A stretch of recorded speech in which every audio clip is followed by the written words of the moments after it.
Hi everyone, कसे आहात तुम्ही? आशा करते की आनंदातच असणार. तर सुरुवात करूया आजच्या व्हिडिओला. तर आहे व्हिडिओ बनवण्याचा आजचा 46वा दिवस. मी आहे सुषमा. तुम्हा सगळ्यांचे शूश मायसेल्फ या चॅनलमध्ये अगदी मनापासून स्वागत करीत आहे. तर मी आज तुमच्यासोबत शेअर करणार आहे की मनस्वीची आणि माझी बॉन्डिंग कशी आहे. ती माझ्याशी स्कूलमधून आल्यानंतर कशाप्रकारे बोलते आणि आम्ही गोष्टी सांगत असतो. तिचं बघितल्यानंतर मला आठवते की मी पण माझ्या मम्मीसोबत असंच बोलायची. स्कूलमधून आल्यानंतर सांगायची.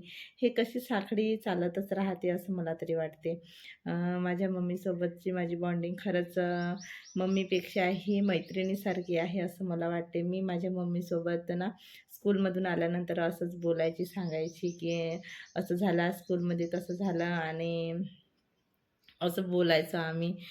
पुष्कळ पण म्हणत होत्या की आजूबाजूच्या की तुम्ही दोघी मस्त मैत्रिणीसारख्या राहता म्हणून. तर खरंच मला मम्मीची आता आठवण यायला लागली हे मनस्वीचं हे असं कारनामा बघून. तर मी मम्मीला फोन करून सांगितली की मी मनस्वीसोबत असं असं बोलत आहे आणि ती मला असं सांगत आहे. तर मम्मी म्हणत होती का येईन म्हणत होती माझ्याकडे, आता बघूया कधी येईल. तर येईल माझी मम्मी, तर मी नक्कीच तुमच्यासोबत ते शेअर करणार आहे. मी आता एवढी मोठी झाली ना, आता पुन्हा एक किस्सा सांगते, बोलतच आहे तुमच्यासोबत.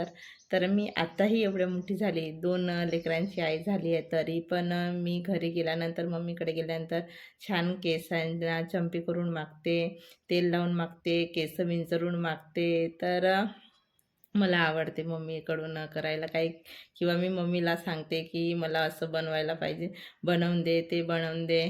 तर मम्मी मला बनवून पण देते. तर तुमच्याही सोबत असं होत असेल असं मलाही वाटते. तर मला नक्कीच कमेंट्समध्ये सांगा. आणि चला सुरू करूया आजच्या व्हिडिओला. तर तुम्ही नवीन असाल तर चॅनलला लाईक करा, चॅनलला सबस्क्राईब करा, व्हिडिओ आवडल्यास व्हिडिओला लाईकसुद्धाही करा. तर बघा आज व्हिडिओमध्ये मी काय दाखवत आहे आणि तुमच्यासोबत शेअर करत आहे. तर असं करायचं. पेन्सिल आहे माझ्या हातात. आणि हे काय बनवली? कॅट. हां हां हे आता केलं होतं. काय केली होती?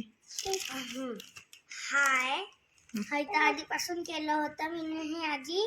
आणि मग याला असं मोडायचं आणि याला मोडायचं. झाला डॉगी. हा हाऊस आहे. मी याला काढतो. आता सर्वात आधी असं करायचं. असं झाला आणि मग याला असं करायचं. असं वरनं इथून फोल्ड करायचं. मग याला काढून असं करून झाला हाऊस. बढिया. काय ग्लूनी दाखव मला कॅट. हे काय कॅट आहे? हा हाऊस. पकड. आणि हा काय? Dog. This is my house. Bow, bow, bow, bow, bow, bow, bow.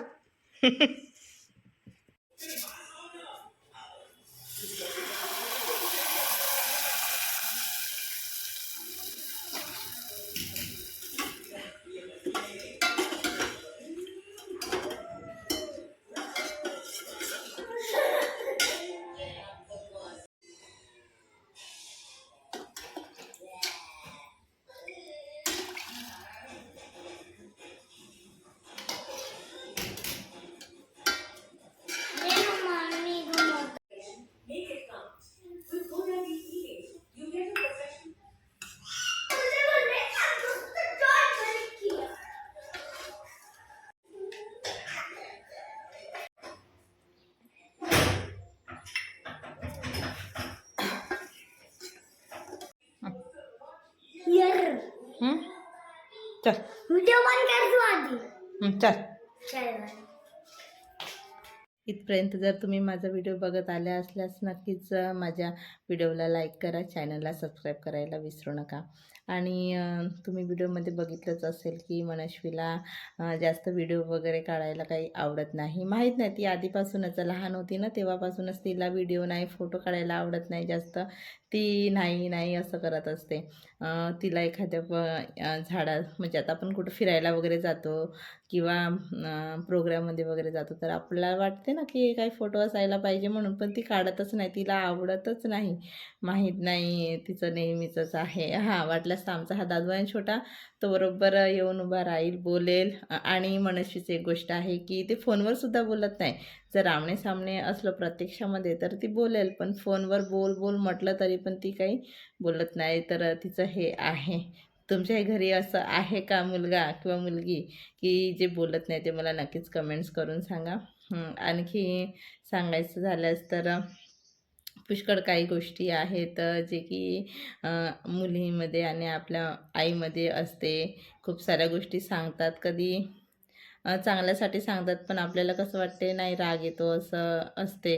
माझ्याही बाबतीत तसं आहे. मम्मी सांगते की नाही असं नाही, असं करायला पाहिजे. पण आपल्याला वाटते की नाही नाही माझंच बरोबर आहे असं असते. पण नाही, कधी-कधी मम्मीचं पण ऐकून घ्यावं असं मला तरी वाटते. त्यांनी आपल्यापेक्षा जास्त दिवस बघितलेले आहे. मम्मीचंच नाही, इतरही कोणी आपल्यापेक्षा मोठे माणसं जर आपल्याला काही सांगत असेल तर त्यांचं नक्कीच ऐकायला पाहिजे आणि त्यांच्या मतानुसार काही-काही गोष्टी करायला पाहिजे. जसं की आता ना मनस्वीमध्ये खूप मस्त्या होत्या, खूप जास्त मस्त्या करायची ती. तर मी ना तिला जास्त फ्रेंड्समध्ये पाठवणं आता बंद केलेलं आहे. आता ती घरच्या घरी राहते.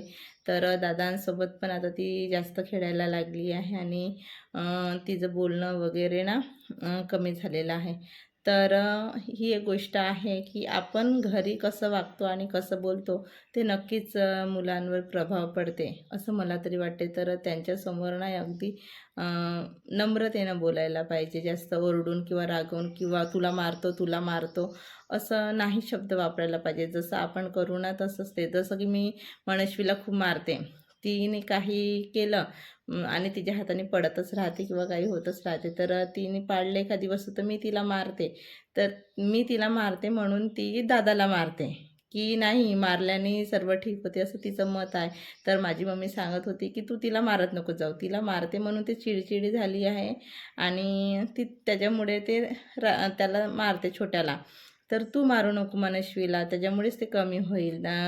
तर मी हा करत होती वारंवार, परंतु तिचा राग आणखी वाढत होता आणि ती आणखी चिडून जात होती, रागावर रुसून बसत होती, ती दरवाजा वगैरे लावून बसत होती. तर ना मी आता मम्मीने सांगितलं तर मी चेंज केलं. तर तिने एखादी वस्तू खाली पाडली किंवा नाही उचलली तर मी फक्त सांगते 2-3दा, "मनस्वी मी तुला सांगत आहे, आवाज येत आहे का माझा? मी ते तुला उचल म्हणत आहे." फक्त अशी म्हणते.